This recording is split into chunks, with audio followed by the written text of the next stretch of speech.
Hi everybody, welcome to the next installment of Old Florida Fly Shop's fly tying lessons. Today we're going to do the golden gotcha. This is a take on the classic gotcha, which is used in the Bahamas, Belize, Mexico, the Indo-Pacific, primarily for bonefish. This is really when people come into the shop asking for flies to take to the Bahamas, if there was one to take, the gotcha is it. My twist on this is pretty simple. It's just we're going to use a gold mylar tail and gold eyes instead of the traditional pearl and silver eyes. This was shown to me a few years back by a customer who used to fish regularly in Abaco, and he said that the bonefish reacted a little bit better to the gold tails rather than the pearl tails. Also, I do like designing something and fishing something that's a little different than the norm and the commercial patterns. That's why we tie flies. Show them something different and maybe you'll elicit a better reaction. So let's get started. I've got a 800S Tiemco size 4 in the vise. And we're going to take the shell pink thread and just start a thread base. We're using 210 today, 210 denier. So we're going to wrap back all the way to right above the barb, right where the hook starts to bend, and we'll come back forward. Now it's really important where you put these eyes in because we're going to tie material in front of the eyes at the end of the fly. We're going to use bead chain eyes. Today I have medium. You could certainly tie this with large bead chain or brass eyes or lead eyes. I do like tying these with eyeballs from Spirit River. That's a nice product for this fly. I want about a hook eye width behind the back of the hook eye with the eyes, and we wrap that in with some figure 8 wraps. And now we're going to tie the tail in. With this, we're going to use this shredded mylar tubing. It initially comes with a core in it that you want to strip out, and you want to do a longer length. You want to shred it with the tip of your bodkin.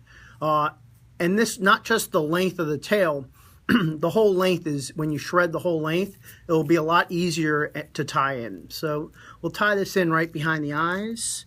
And we want to go the whole length of the fly to give the underbody a nice even look to it.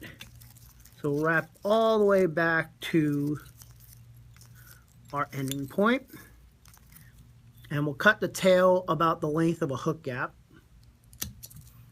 And then when we cut the front, I like to twist it and cut it. This will also help eliminate the bulk.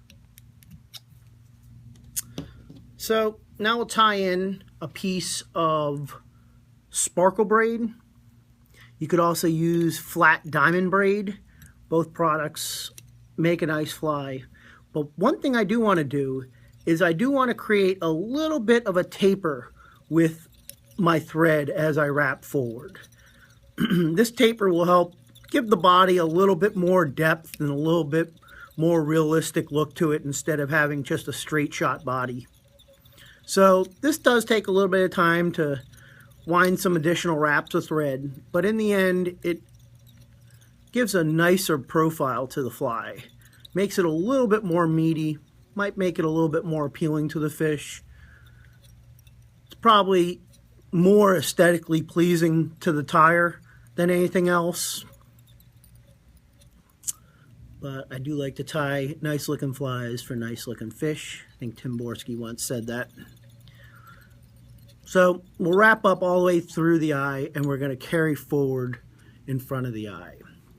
At this point, you could either use your rotary vise. I'm going to take hand over hand wraps with the sparkle braid. Just get one wrap right in front of each other. When I get to the eye, I want to cross the eye with an X on both sides of the eye. So this, I will use the rotary feature. I'm going to go over and under. Then I'm going to wrap behind, which adds a little bit of, covers the wraps in the back. And then I'll do under, over, and then I'll tie it down. I'm going to unwrap the wraps that wound forward, and I'm going to take my sparkle braid and tie it off right in front of the eyes. Again, I'm going to do a little twist with the sparkle braid just to help keep down the bulk. And I'm going to wrap forward. 2 wraps, 3 wraps or so, just to get that covered up. So the next step is we're going to do our crystal flash. I'm going to take 2 strands of crystal flash, just cut them off, and I'm going to fold them around my thread, and I lift up in my first wrap. Should wrap it right down and go right to the back of the fly. The length will be all back to the tail. Next step is we're going to use polar fiber, and this comes on a sheet that we're going to cut off of. This color is camel. They also have a shrimp color, which is nice. They have an off-white that will work, and they'll have a pink that will work. Lemon is also a good color. All right, we're going to pull off a clump of more than what we need, and we're going to clean this out at the base. We're not going to get all of it out. We're going to clean a good amount of the clump up.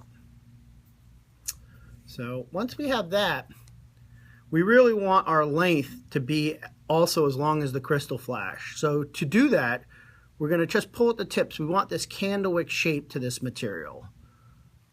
So we're just going to pull at the tips till we have close to the shape that we want.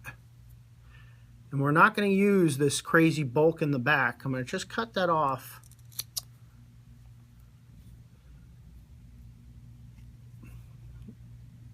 Shorten it up just a little bit more. All right. So we're going to get our length together. It's going to be as long as the crystal flash. And we're going to tie this in front of the eyes. And I really want to get that first wrap way in the back of the head. All right, and I'm going to take 3 or 4 tight wraps with this. And at this point, I just want to hold the wing and just tug at some of the material that's behind, it's going over the top of the eye. This will help eliminate the bulk when I cut it. And as I cut this, I want to cut it at a nice 45-degree angle. And this also will help eliminate the bulk. The way to do that is come straight in with your scissors. At this point, I'm going to just wrap. Take some wraps right over my butt sections. Clear that thread out of there. Now I'm going to whip finish in the back of the head to keep that taper in the head going small in the front, big in the back.